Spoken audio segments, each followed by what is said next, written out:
Biot Savart law determine कर रहे थे magnetic field.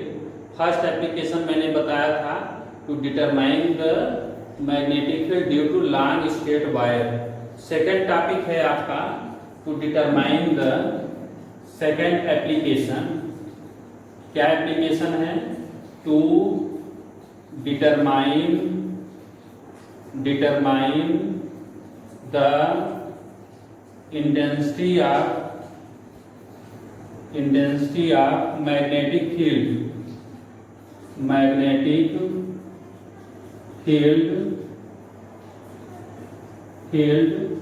at the center of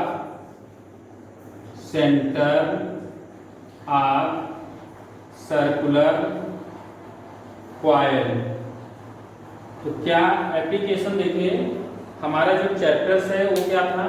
magnetic effect of electric current. इसकी meaning क्या मैंने बताया था, आपको याद होगा कि when electric current passing through the conductor then magnetic field produce around it. जब किसी भी कंडक्टर में आप करंट पास करते हैं इलेक्ट्रिक करंट, तो उसके अराउंड में मैग्नेटिक फील्ड प्रोड्यूस हो जाता है। अब इसके बाद जो मैग्नेटिक फील्ड प्रोड्यूस होता है तो उसको डिटरमाइन करना है। तो फर्स्ट एप्लीकेशन था कि to determine the magnetic field due to long straight wire, ये मैंने बता दिया था आपको। सेकेंड एप्लीकेशन है, चैप्टर थोड़ा सा डिफिकल्ट है, अच्छे से पढ़िएगा। सेकेंड एप्लीकेशन है to determine the intensity of the magnetic field at the centre of circular coil. Circular coil के सेंटर पर मैग्नेटिक फील्ड को फाइंड करना। तो आप देखिए इसमें कि मान लीजिए कि ये सर्कुलर कॉइल है, सर्कुलर कॉइल हो गया, राइट। यहां से आप करंट आई पास कर दिया, ठीक है, ये करंट आई पास कर दिया किसमें? सर्कुलर कॉइल में। तो जब करंट पास करते हैं आप तो इसके अराउंड में मैग्नेटिक फील्ड डेवलप हो जाता है। जब मैग्नेटिक फील्ड डेवलप होता है तो आपको मैग्नेटिक फील्ड फाइंड करना है एट द सेंटर। मान लेते हैं सेंटर का पॉइंट क्या है, वो B will be equal question mark. यहाँ पर आपको मैग्नेटिक फील्ड फाइंड करना है। तो to determine the magnetic field at the centre of circular coil, इसके लिए आप क्या करते हैं, यहाँ से ये पॉइंट, इसका रेडियस क्या है सर्किल का आर, और सपोज किया कि यहाँ पर जो एंगल बनेगा वो 90 डिग्री। इसमें सपोज करने की बात नहीं है, डायरेक्ट आप देखते हो सेंटर से जब किसी भी सर्किल पर लाइन ड्रा होती है तो जो एंगल का फॉर्मेशन होगा वो 90 डिग्री होगा। अब इसके बाद क्या करोगे कि इस पूरे सर्किल को स्मॉल पार्ट में डिवाइड कर दिया, A B, B C, C D, D E, इस तरह से पूरे सर्किल को क्या किया आपने, छोटे छोटे पार्ट में डिवाइड कर दिया। तो फर्स्ट जो स्मॉल पार्ट है वो कितना है, ए बी, इसकी लेंथ कितनी है, ए बी है। तो the magnetic field at point B, sorry the magnetic field at point O due to small element A B. A B से मैग्नेटिक फील्ड कितना होगा, तो according to Biot Savart law, Biot Savart law, तो Biot Savart law से find करेंगे the magnetic field at point O due to small element A B is given by क्या होगा, dV1 will be equal mu naught upon 4 pi I dl sine theta upon R square होता है। तो आई DL जो length है वो कितना है, यहाँ पर ए बी है, साइन थीटा अपॉन डिस्टेंस कितना है, आर स्क्वायर। फिर से आप समझिए कि magnetic field at point O due to A B length है उसकी, is given by dV1 equal mu naught upon 4 pi I A B sine theta upon R square, but theta will be equal 90 degree. थीटा की value कितनी है, 90 degree. Then mu naught by 4 pi I A B upon R square, equation number first. Similarly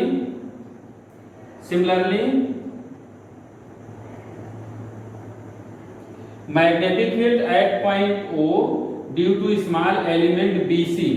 तो BC से जब देखेंगे तो dV2 equal हो जाएगा mu naught upon 4 pi I BC upon R square, equation number second.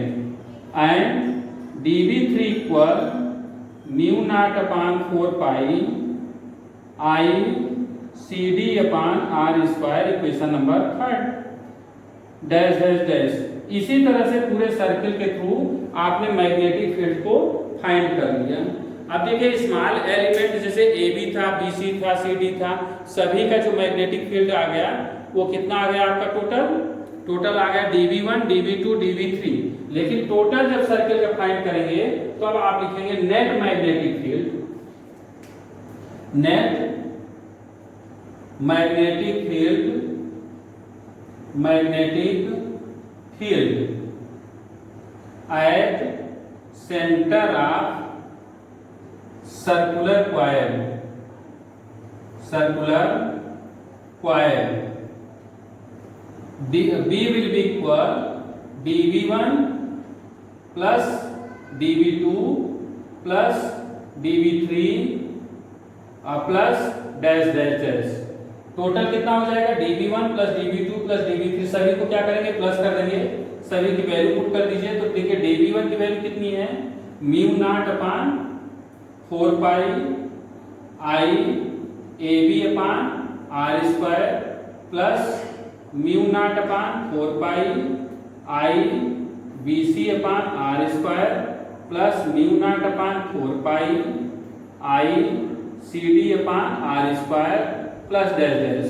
Common आप देखिए इसमें कॉमन क्या होगा पूरे में, तो कॉमन हो जाएगा mu naught upon 4 pi I upon R square, bracket में आ जाएगा AB plus BC plus CD plus dash dash dash will be equal mu naught upon 4 pi I upon R square multiply. अब देखिए यहाँ पर सबको समझ में आ रहा है ना। यहाँ पर आप देखिए टोटल सर्किल, जितना सर्किल है नेट मैग्नेटिक फील्ड फाइंड कर रहे हैं, तो उसमें आपने लिखा AB plus BC plus CD plus DE। इस तरह से पूरे लेंथ को जब प्लस करेंगे तो क्या आ जाएगा सर्कमफेरेंस ऑफ द सर्किल। तो क्या यहाँ पर आएगा सर्कमफेरेंस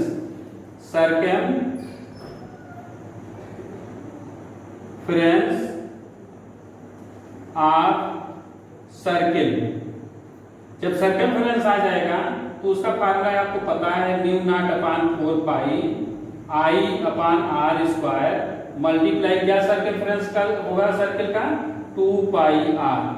कितना होगा 2 पाई R, एक R कैंसिल हो जाएगा तो आपका जो रिजल्ट आ जाएगा mu naught upon 4 pi 2 pi I upon R weber per metre square. इस तरह से जो मैग्नेटिक फील्ड डेवलप हुआ यहाँ इस सर्किल में मैग्नेटिक फील्ड जो आया B विल बी इक्वल कितना आ गया formula mu naught upon 4 pi 2 pi I upon R weber per metre square, right. अब मान लीजिए कि इस सर्किल में अभी आपने एक उसमें जो नंबर ऑफ टर्न्स हैं वो कितना है 1 है, नंबर ऑफ टर्न्स कितने हैं 1 है। अब मान लेते हैं जो नंबर ऑफ टर्न्स है वो n है, ये जो सर्किल बना है उसमें जो नंबर ऑफ टर्न्स हैं वो कितने हैं n है। तो ये number of turns B small n, then magnetic field B will be equal mu naught upon 4 pi 2 pi n I upon R weber per metre square. इस तरह से ये एप्लीकेशन आपका हो गया कंप्लीट। कि क्या टॉपिक था आपका कि to determine the magnetic field at the centre of circular coil. तो सर्कुलर कॉइल है उसके सेंटर पर आपको मैग्नेटिक फील्ड फाइंड करना है। हमने पूरा कंप्लीट बता दिया आंसर कि इसमें किस आपने उसको पूरे को क्या किया स्मॉल पार्ट में डिवाइड कर दिया। स्मॉल पार्ट में डिवाइड करने के बाद आपने मैग्नेटिक फील्ड को फाइंड किया। तो dV1 dV2 dV3 इस तरह से और टोटल रिजल्ट आपका आ गया B equal mu naught upon 4 pi 2 pi I upon R weber per metre square. अब मान लीजिए जो नंबर ऑफ टर्न्स है n है, उस केस में क्या आएगा, b equal mu naught upon 4 pi 2 pi n i upon R weber per metre square. अब इसी में मान लीजिए कि एक न्यूमेरिकल्स आपको देते हैं कि suppose diameter of the circular coil 10 centimetre. जो डायमीटर है ये न्यूमेरिकल्स बोल रहे हैं आप, ये न्यूमेरिकल्स क्या है, diameter will be equal 10 centimetre. तो 10 सेंटीमीटर से रेडियस फाइंड कर लीजिए, d/2 हो जाएगा, 10/2 हो जाएगा इक्वल 5 सेंटीमीटर। इसको मीटर में कन्वर्ट कर दीजिए तो 5 × 10⁻⁻² मीटर हो गया, रेडियस हो गया। उसके साथ यहाँ नंबर ऑफ टर्न 15, ये मींस n की जो वैल्यू है n विल बी इक्वल कितना है 15। 2 एम्पियर करंट फ्लो होता है, तो इसमें जो करंट की वैल्यू है वो कितना है 2 amperes. Calculate the magnetic field at the centre, तो B विल बी इक्वल होगा, आपको बताया गया म्यू नॉट अपॉन 4 पाई की जो वैल्यू होगी वो होती है 10⁻⁷। तो इस तरह से रिजल्ट आया 10⁻⁷ मल्टीप्लाई 2 पाई की value 3.14 multiply I 2 ampere current flow होता है, ये मल्टीप्लाई या number of turns 50 divide by R, radius कितना है 5 मल्टीप्लाई 10⁻⁻²। इसको सॉल्व करेंगे, जब इसका सलूशन करेंगे तो आप यहां से भी कर सकते हैं, 5 10 जा 50 हो जाएगा। फिर यहां से 10⁻⁻² को ऊपर ले जाइए तो देखिए क्या होगा, 10⁻⁷ मल्टीप्लाई 10⁻² मल्टीप्लाई एक 10 यहाँ भी है तो 10 मल्टीप्लाई 2 2 जा 4 और 4 का मल्टीप्लाई कर दो 3.14 में, तो 4 14 4 जा 16 4 1 जा 4 1 5 अब 4 3 जा 12 पॉइंट कितना आ गया 56।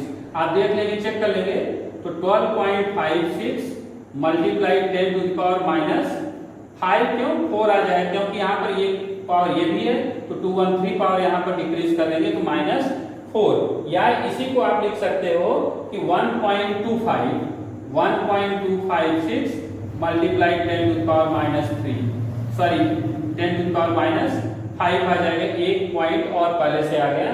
तो इस तरह से इतना इसकी यूनिट होगी और यहाँ पर ये आ जाएगा टेस्ला।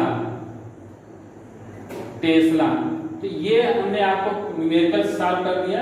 फिर से देखिए कि यहाँ पर 10⁻⁴ है, अब एक डेसिमल को इधर ले आएंगे तो मल्टीप्लाई क्या करेंगे 10 से मल्टीप्लाई भी करेंगे और 10 से डिवाइड भी करेंगे। जब डिवाइड करेंगे तो ये डेसिमल यहाँ पर आ जाए पॉइंट में, और जब मल्टीप्लाई करेंगे तो पावर डिक्रीज होकर के -3 हो जाएगा। तो इस तरह से ये पूरा मैंने टॉपिक बता दिया आपको। क्या एप्लीकेशन था, to determine the magnetic field at the centre of circular coil, और उसके साथ न्यूमेरिकल्स बता दिया। इस तरह से ये एप्लीकेशन कंप्लीट हो गया। नेक्स्ट वीडियो में थर्ड एप्लीकेशन बताएंगे। तो इस तरह से आप तैयारी भी करते जाएं।